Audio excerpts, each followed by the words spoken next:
बिस्मिल्लाहिर्रहमानिर्रहीम। Dear students, उम्मीद करता हूँ आप सब लोग खैरियत से होंगे।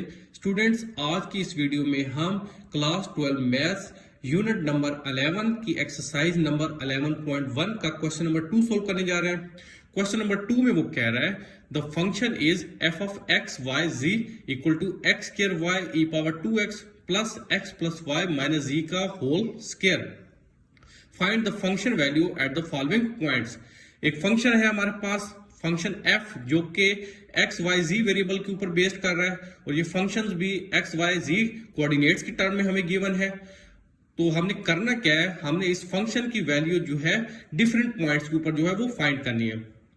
डिफरेंट पॉइंट्स का मतलब है एक्स वाई जी की हमें कुछ वैल्यूज गिवन होंगी, वेरियस वैल्यूज गिवन होंगी। तो उन वैल्यूज को यूज करके हमने बताना है कि इन वैल्यूज पे इस फंक्शन की वैल्यू जो है वो क्या आती है। सेम कंसेप्ट है, सेम मेथड हमने यूज करना है जिस तरह हमने क्वेश्चन नंबर 1 में किया था। जस्ट यहाँ पे फंक्शन जो है वो चेंज है और क्वेश्चन नंबर 1 में हमारे पास जो फंक्शन था वो एक्स वाई कोऑर्डिनेट्स के ऊपर बेस कर रहा था, जबकि यहाँ पे जो फंक्शन है उसमें जी एक्सिस भी इंक्लूड हो गया है। तो जस्ट हमारी जो कैलकुलेशन है वो थोड़ी सी लेंथी हो सकती है, अदरवाइज जो हमारा कंसेप्ट है, जो मेथड है वो सेम रहना है। तो पार्ट ए में हमारे पास हमने फंक्शन की वैल्यू फाइंड करनी है एफ ऑफ 0 0 0 कि जब एक्स वाई जी तीनों पॉइंट्स की वैल्यू हमारे पास 0 होगी तो फंक्शन की वैल्यू क्या होती है वो हमने कैलकुलेट करना है पार्ट ए में। तो जस्ट आप क्या करें, आप जो है ये जो फंक्शन हमें गिवन है इसमें एक्स वाई और जी तीनों वेरिएबल्स की वैल्यू जो है वो 0 पुट कर दें। तो ये आप जब सोल्व करेंगे तो आपके पास आंसर 0 आ जाता है। आप ये चीज देख लें, e पावर 2x, चूंकि x 0 है, 2 इंटू 0 0 हो जाएगा, e पावर 0 और e पावर 0 जो है वो 1 के इक्वल होता है। बाकी स्ट्रेट फॉरवर्ड है, कोई आपको प्रॉब्लम नहीं होगा कैलकुलेशन में। सिमिलरली पार्ट बी में हमने f ऑफ 1 माइनस 1 एंड 1 जो है वो फाइंड करना है।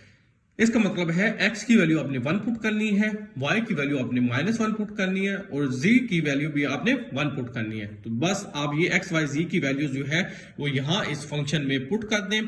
जब आप सोल्व करेंगे तो आपके पास आंसर आ जाएगा 1 minus E square. Similarly part सी है, पार्ट सी में f ऑफ -1 1 एंड -1 जो है वो फाइंड करना है। इसका मतलब है हमने इस फंक्शन की वैल्यू फाइंड करनी है जब x की वैल्यू -1 है, y की वैल्यू 1 है और z कोऑर्डिनेट की वैल्यू जो है वो भी -1 है।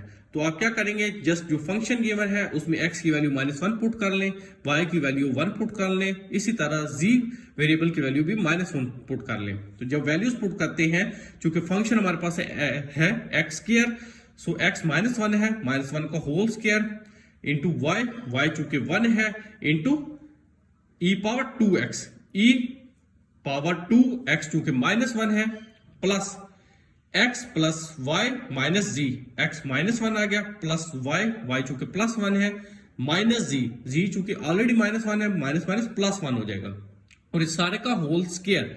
अब ये -1 +1 से कट जाता है और ये -1 का होल स्क्वायर ये +1 हो जाता है और ये e पावर -2 हो जाता है। सो e पावर -2 + 1, चूंकि 1 का होल स्क्वायर भी 1 होता है तो थोड़ा सा अरेंज करके लिख लिया, इस तरह ये 1 माइनस e पावर -2 आ जाता है। Now comes to the part D. Part D में हमारे पास ये बेसिकली पार्शियल डेरिवेटिव है। हमारे पास फंक्शन है f और इसमें x y z वेरिएबल्स के कोऑर्डिनेट्स हैं x x x, मतलब x की वैल्यू भी x है, y वेरिएबल की वैल्यू भी x है, z वेरिएबल की वैल्यू भी x है और हमने इसका पार्शियल डेरिवेटिव लेना है with respect two variable x। तो इसमें हम करते ये हैं, सबसे पहले हम f of x x x calculate कर लेते हैं। जो हमारे पास फंक्शन गिवन है उसमें x y z तीनों वेरिएबल्स की वैल्यू हम x x पुट करके उस फंक्शन की वैल्यू पहले कैलकुलेट कर लेते हैं। जो आंसर आता है फिर उसका हम पार्शियल डेरिवेटिव ले लेते हैं with respect two variable x। तो ये हमने फंक्शन में x y z वेरिएबल की वैल्यू पुट कर दी x x x। जब सोल्व किया तो ये हमारे पास आ जाता है x³ e power 2x plus x square. अब इस फंक्शन का हम पार्शियल डेरिवेटिव ले लेते हैं। पार्शियल डेरिवेटिव भी हमने लेना है with respect two variable x। Partial derivative इसलिए मैं लफ्ज यूज कर रहा हूं और यहाँ पे पार्शियल का साइन यूज हुआ है क्योंकि ये हमारा फंक्शन जो था, फंक्शन f, ये x y z वेरिएबल का फंक्शन था। तो पार्शियल का मतलब है ये पार्शियली फंक्शन जो है एक्स वेरिएबल पे डिपेंड कर रहा है, वाई वेरिएबल पे भी डिपेंड कर रहा है, जी वेरिएबल पे भी डिपेंड कर रहा है, इसलिए पार्शियल डेरिवेटिव जो है वो यूज हो रहा है। फॉर एग्जांपल अगर आप एक्स वेरिएबल के हिसाब से पार्शियल डेरिवेटिव ले रहे हैं तो इस केस में वाई और जी वेरिएबल जो है वो कांस्टेंट होंगे, ठीक है, तो उनको कांस्टेंट आप ट्रीट करेंगे। सिमिलरली वाई वेरिएबल के हिसाब से आप पार्शियल डेरिवेटिव ले रहे हैं तो एक्स और जी वेरिएबल जो है वो आपके कांस्टेंट होंगे। तो यहां पे चूंकि हमारे पास F of X X X जो है इसमें जस्ट एक्स वेरिएबल ही इन्वॉल्व हो रहा है और हमने पार्शियल डेरिवेटिव भी लेना है वेरिएबल एक्स के हिसाब से, तो इसका अब हम पार्शियल डेरिवेटिव ले लेते हैं। X cube E power 2x, अब देख सकते हैं आप ये दो फंक्शंस आपस में मल्टीप्लाई हो रहे हैं, एक्स क्यूब और ई पावर 2x।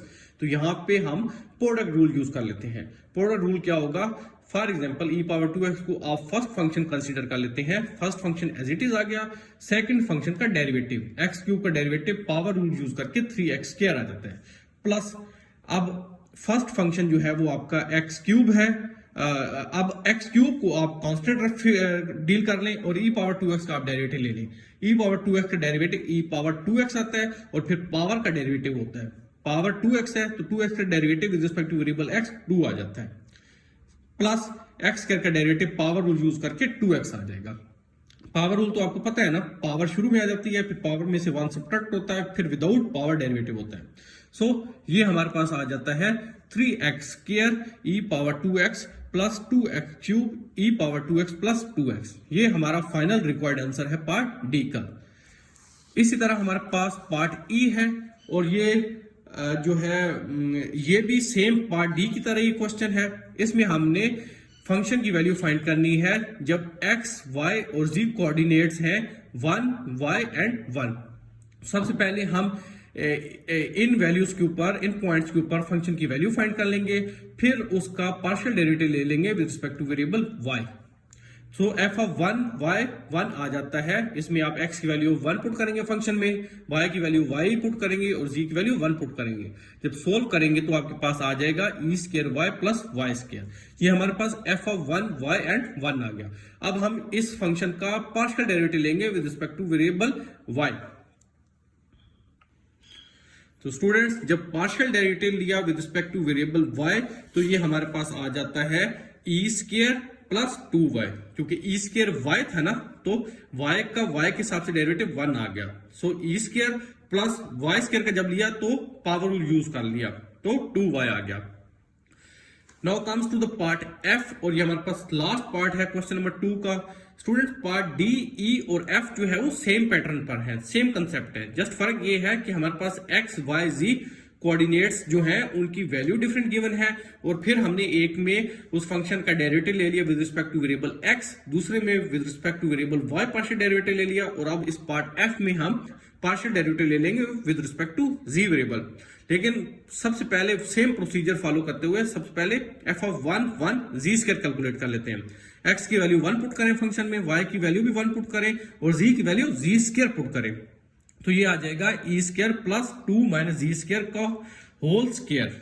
अब हमने इस फंक्शन f का पार्शियल डेरिवेटिव ले लेना है with respect two variable z, तो ये आ जाएगा, क्योंकि e स्क्वायर कांस्टेंट है तो कांस्टेंट का डेरिवेटिव किसी भी वेरिएबल के हिसाब से 0 होता है, इसलिए 0 आ गया, प्लस अब ये 2 माइनस जी स्क्वायर का होल स्क्वायर, इसका जब पार्शियल डेरिवेटिव आपने लेना है with respect two variable z तो आप पावर रूल यूज कर ले। पावर 2 स्टार्ट में आ गई, पावर में से 1 सब्ट्रैक्ट हुआ तो ये 2 माइनस जी स्क्वायर बच गया और without power derivative, without power ये 2 माइनस जी स्क्वायर है, 2 तो कांस्टेंट है, कांस्टेंट का डेरिवेटिव तो किसी भी वेरिएबल के हिसाब से 0 होता है, 0 हो गया, माइनस जी स्क्वायर का डेरिवेटिव पावर रूल यूज करके 2z आ जाएगा। सो माइनस 2z, इस माइनस साइन की वजह से माइनस आया।